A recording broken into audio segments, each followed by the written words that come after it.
Donald Trump ने कहा है कि अब ईरान के बाद क्यूबा, तो अमेरिका और क्यूबा की क्यों है दुश्मनी और आखिर अब क्यूबा का नाम क्यों आ रहा है बीच में। चलिए विस्तार से आपको बताते हैं कि आखिर इसके पीछे अमेरिका ने क्या डिसाइड किया है और इसके पीछे का कारण क्या है। नमस्कार, न्यूज़ 18 का डिजिटल प्लेटफॉर्म आप देख रहे हैं और मैं हूं आपके साथ ऋतु सिंह। अमेरिका के राष्ट्रपति डोनाल्ड ट्रंप ने संकेत दिए हैं कि वो ईरान के बाद अब क्यूबा पर फोकस करेंगे। ट्रंप ने जनवरी में ही क्यूबा से कहा था कि या तो वो अमेरिका से डील कर ले या परिणाम भुगतने को तैयार रहें। वेनेजुएला में सत्ता परिवर्तन के बाद उन्होंने ऐसा कहा था। गुरुवार को व्हाइट हाउस में inter Miami football club team के स्वागत के दौरान मीडिया को संबोधित करते उन्होंने संकेत दिए कि पहले वेनेजुएला और फिर अब ईरान और उसके बाद क्यूबा में सत्ता परिवर्तन उनका अगला लक्ष्य है। उन्होंने कहा है कि मार्को रूबियो यानी कि अमेरिकी विदेश मंत्री जबरदस्त काम कर रहे हैं और आपका अगला फोकस क्या होगा, क्यूबा है ना। तो उन्होंने कहा कि हम ये सब कुछ एक साथ कर सकते हैं, लेकिन जब एक साथ ढेर सारी चीजें की जाएं तो बुरे परिणाम सामने आते हैं। ट्रंप ने आगे कहा कि हम पहले ये यानी कि ईरान वॉर खत्म करना चाहते हैं, लेकिन बस ये वक्त की बात है जब आप जैसे लोग क्यूबा वापस जाएं। उम्मीद करता हूं कि रहने के लिए नहीं, बस घूमने के लिए। हम क्यूबा को इतना प्यारा भी नहीं बनाने वाले कि आप वहीं बस जाएं, लेकिन हाँ, कुछ लोग क्यूबा जाकर जरूर बसना चाहते हैं। ट्रंप ने आगे क्या कहा? ट्रंप ने कहा कि क्यूबा हमसे डील करने को बहुत उत्सुक है। तो बता दें आपको कि जनवरी में ट्रंप ने कहा था कि क्यूबा के लिए वेनेजुएला से तेल और पैसे की आमद का जारी रहना बंद हो जाएगा। तब क्यूबा के राष्ट्रपति मिगेल डियाज कनेल ने जवाब में कहा कि कोई हमें ये नहीं बताएगा कि हम क्या करें। वहीं क्यूबाई विदेश मंत्री ने कहा था कि उनके देश को बिना किसी दखल के ईंधन आयात करने का पूरा अधिकार है। 3 जनवरी को वेनेजुएला की राजधानी काराकास में हमले, अमेरिकी ऑपरेशन में वेनेजुएला के नेता निकोलस मादुरो को पकड़ने के बाद से ट्रंप की नजरें जिन देशों पर हैं उन देशों में क्यूबा भी शामिल है। माना यह जाता है कि क्यूबा का पुराना दोस्त वेनेजुएला हर दिन क्यूबा को करीब 35,000 बैरल तेल भेजता था। अमेरिका और क्यूबा के बीच जुबानी जंग भी तभी से लगातार जारी है। ट्रंप प्रशासन की मंजूरी से वेनेजुएला के तेल टैंकर्स को जब्त करने की रणनीति से क्यूबा में पहले से खराब ईंधन और बिजली के हालात और बिगड़ने लगे हैं।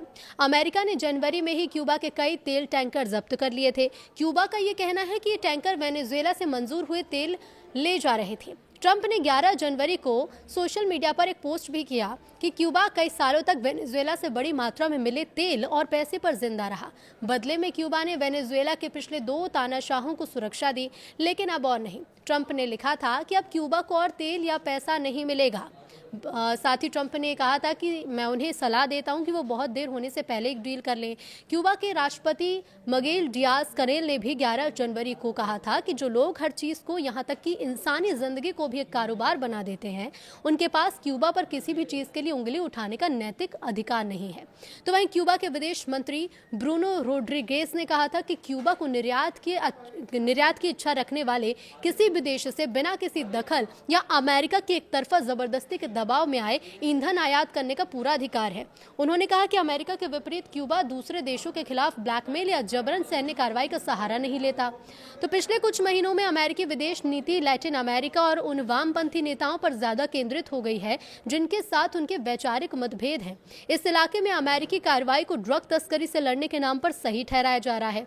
काराकास में अभूतपूर्व ऑपरेशन के बाद ट्रंप ने कहा था कि उन्हें कोलंबिया में सैन्य अभियान जैसी बात सुनकर अच्छा लगता है। ट्रंप ने कोलंबिया के राष्ट्रपति गुस्तावो पेट्रो से कई बार कहा था कि वो अपनी जान बचाएं। अमेरिका ने अक्टूबर में ही कोलंबिया के पहले वामपंथी नेता पेट्रो पर ड्रग कार्टेल की मदद करने का आरोप लगाते हुए उन पर प्रतिबंध लगाए। ट्रंप ने यह भी कहा कि मैक्सिको के रास्ते अमेरिका में बड़ी मात्रा में ड्रग्स आ रहे हैं और हमें कुछ इस पर करना होगा।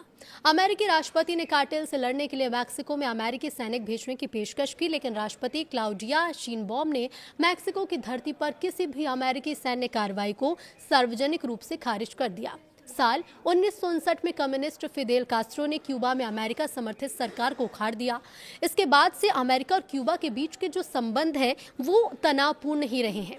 हालांकि दोनों देशों के बीच राजनयिक संबंधों को बेहतर बनाने के लिए काफी कदम उठाए गए, खासकर अमेरिका में बराक ओबामा के कार्यकाल में। लेकिन ट्रंप प्रशासन ने ओबामा की कई नीतियों को पलट दिया है। एक साल पहले अपने दूसरे कार्यकाल के लिए शपथ लेने के तुरंत बाद ट्रंप ने क्यूबा को आतंकवाद को स्पॉन्सर करने वाले देश का नाम दिया था। क्यूबा के राष्ट्रपति मिगेल डियाज कनेल ने एक सोशल मीडिया पोस्ट में लिखा कि जो लोग हमारे गंभीर आर्थिक संकट के लिए हमारी क्रांति को दोष देते हैं, उन्हें शर्म से अपनी जुबान बंद कर लेनी चाहिए, क्योंकि वो ये जानते हैं और मानते हैं कि उन सख्त दम घोटने वाले उपायों का नतीजा है जो अमेरिका ने 6 दशकों से हम पर लगाया है और अब इसे और भी आगे बढ़ाने की धमकी दे रहा है। उन्होंने ये भी कहा कि जो लोग आज हमारे देश के खिलाफ उन्माद में शोर मचा रहे हैं, वो लोगों के अपने राजनीतिक मॉडल को चुनने के संप्रभु फैसले पर गुस्से के कारण ऐसा कर रहे हैं। लेकिन क्या आपको पता है कि अमेरिका और क्यूबा की दुश्मनी आखिर शुरू कब हुई? तो जवाहरलाल नेहरू यूनिवर्सिटी में स्कूल ऑफ इंटरनेशनल स्टडीज़ के प्रोफेसर ये कहते हैं कि अमेरिका की नज़र हमेशा से पश्चिमी गोलार्ध वाले देशों पर रही है। अमेरिका ये चाहता है कि इन देशों में किसी और का दखल ना बढ़े, लेकिन क्यूबा के संबंध रूस और चीन से काफ़ी अच्छे हैं। अब ये बात अमेरिका को रास नहीं आ रही। ट्रंप को रूस बड़ा खतरा नहीं लगता। वर्तमान में वो चीन से ज़्यादा खतरा महसूस करते हैं और वो चीन के प्रभाव को पश्चिमी गोलार्ध से खत्म करना चाहते हैं। यानी कि चीन की जहाँ जहाँ नज़र है, खास तौर पर क्यूबा या फिर पश्चिमी गोलार्ध वाले देशों पर, वहाँ पर ट्रंप चाहते हैं कि वहाँ से चीन की दखल कम हो जाए या पूरी तरह खत्म हो जाए। अब डोनाल्ड ट्रंप अमेरिका के इकलौते राष्ट्रपति नहीं हैं जो क्यूबा पर सख्त हो रहे हैं। क्यूबा और अमेरिका के बीच की दुश्मनी कई दशकों पुरानी है। 1898 में अमेरिका ने स्पेन को हटाया। इसके बाद स्पेन ने क्यूबा पर अपने सभी दावों को छोड़ दिया और इसे अमेरिका को सौंप दिया। साल 1902 में क्यूबा स्वतंत्र हुआ और टॉमस एस्ट्राडा पाल्मा इसके पहले राष्ट्रपति बने, लेकिन फ्लैट संशोधन के कारण द्वीप अमेरिकी संरक्षण में रहा और इसके तहत अमेरिका को क्यूबाई मामलों में हस्तक्षेप करने का अधिकार मिला। कुछ सालों बाद की अगर बात करें तो यहाँ एस्ट्राडा ने इस्तीफा दे दिया और होजे मिगुएल गोमेज के नेतृत्व में हुए विद्रोह के बाद यहाँ अमेरिका ने क्यूबा पर कब्जा कर लिया। अमेरिका की निगरानी में साल 1909 में चुनाव हुए। होजे मिगुएल गोमेज राष्ट्रपति बने, लेकिन जल्द ही भ्रष्टाचार के आरोपों से वो घिर गए। 1912 में नस्लीय भेदभाव के खिलाफ ब्लैक लोगों के विरोध प्रदर्शन को दबाने में मदद के लिए अमेरिकी सेना फिर से क्यूबा लौटी। 1933 में क्यूबा की सेना के अफसर फुलगेंसियो बतिस्ता के नेतृत्व में तख्ता पलट हुआ और जेरार्डो मचाडो को सत्ता से हटा दिया गया। 1953 में फिदेल कास्ट्रो ने बतिस्ता शासन के खिलाफ विद्रोह का नेतृत्व किया जो असफल हुआ। काउंसिल ऑफ फॉरेन रिलेशंस की रिपोर्ट बताती है कि अमेरिका और क्यूबा में दुश्मनी की गहरी नींव साल 1960 में पड़ी। तब फिदेल कास्ट्रो ने अमेरिका के समर्थन वाली सरकार को क्यूबा से हटाया। शुरू में अमेरिका ने नई सरकार को मान लिया, लेकिन जब क्यूबा ने अमेरिका के धुर विरोधी सोवियत संघ से नजदीकियां बढ़ाई और व्यापार शुरू किया तो अमेरिका नाराज हो गया। क्यूबा ने अमेरिकी कंपनियों की संपत्ति अपने कब्जे में ली और अमेरिकी सामान पर ज्यादा टैक्स लगाया। कास्त्रो के आने के बाद क्यूबा में समाजवाद की लहर थी, जबकि अमेरिका पूंजीवाद की नीति पर यहाँ चल रहा था। साथ ही संभावना ये जताई जा रही थी कि क्यूबा चीन से अच्छे संबंध बना सकता है। लिहाजा अमेरिका ने क्यूबा के खिलाफ सख्त रवैया अपनाया। अमेरिका ने आर्थिक तौर पर क्यूबा को दंड देना शुरू किया। क्यूबा से चीनी खरीदारी कम करने के बाद अमेरिका ने लगभग सभी सामान क्यूबा को भेजने भी बंद कर दिए। राष्ट्रपति जॉन एफ कैनेडी ने इसे पूर्ण आर्थिक प्रतिबंध बना दिया और यात्रा पर भी सख्त पाबंदी लगा दी गई। साल 1961 में अमेरिका ने क्यूबा में फिदेल कास्त्रो की सरकार को हटाने के लिए एक सैन्य अभियान भी चलाया था, लेकिन ये ऑपरेशन असफल हो गया था। घटना को बे ऑफ पिक्स इन्वेजन के नाम से जाना जाता है, जिसमें अमेरिका ने क्यूबा विद्रोहियों और निर्वासित चुके लोगों को सैन्य ट्रेनिंग दी और फंड भी मुहैया कराए। अब क्यूबा की सरकार का तख्ता पलट करने के लिए हमला हुआ, लेकिन स्थानीय लोगों का समर्थन न मिलने से अमेरिका और क्यूबा के विद्रोहियों की कोशिशें नाकाम हो गई। महज 3 दिन के अंदर विद्रोह को असफल क्यूबा ने किया, क्योंकि अमेरिका से हवाई सहायता नहीं पहुंच पाई।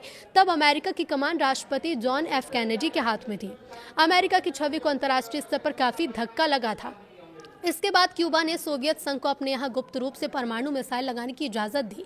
1962 अक्टूबर में अमेरिकी विमानों ने मिसाइलें देखी।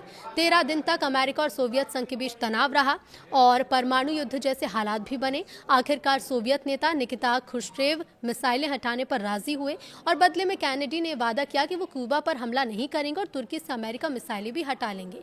हालांकि दोनों देशों के बीच तनाव कम नहीं हुआ और अगले कई दशकों तक अमेरिका ने क्यूबा को आर्थिक और राजनयिक रूप से अलग भी रखा। 1982 में अमेरिका के तत्कालीन राष्ट्रपति रोनाल्ड रीगन ने क्यूबा को आतंकवाद समर्थक देश करार भी दिया था।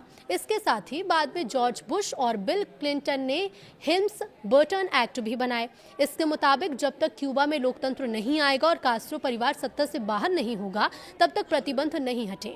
ओबामा के कार्यकाल में क्यूबा से सुधरे अमेरिका के रिश्ते। तो बराक ओबामा के राष्ट्रपति बनने के बाद कुछ अमेरिका ने क्यूबा पर कुछ नरमी दिखाई और 2008 में ओबामा ने चुनाव के दौरान कहा कि क्यूबा को अलग रखने से फायदा नहीं हुआ।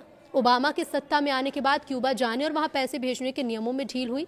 2014 की एक घटना ने पूरी दुनिया को चौंकाया जब अमेरिकी राष्ट्रपति बराक ओबामा और क्यूबा के मुखिया राउल कास्ट्रो ने अचानक ऐलान किया कि दोनों देश फिर से राजनयिक संबंध बनाएंगे।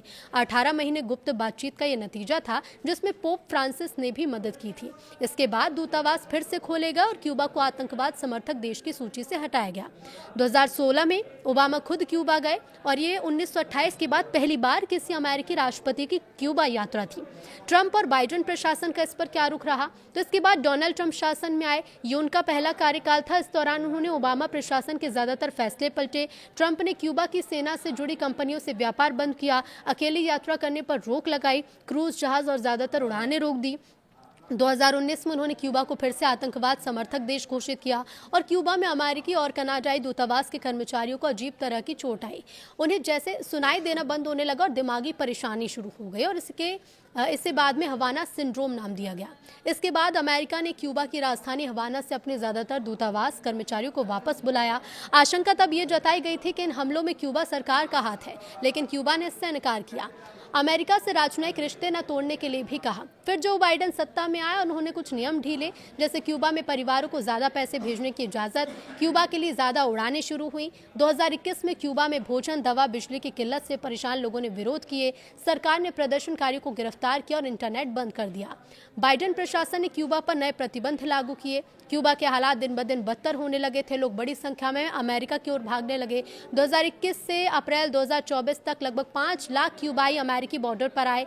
बाइडेन सरकार ने मानवीय आधार पर कुछ को आने की अनुमति भी दी थी। हालांकि अब जिस तरह से ट्रंप ने चेतावनी दी है या फिर संकेत दिए हैं, अब देखना होगा कि सबसे पहले वेनेजुएला, उसके बाद ईरान और अब ईरान के बाद क्या ये क्यूबा की बारी है और क्यूबा इस पर क्या प्रतिक्रिया देता है।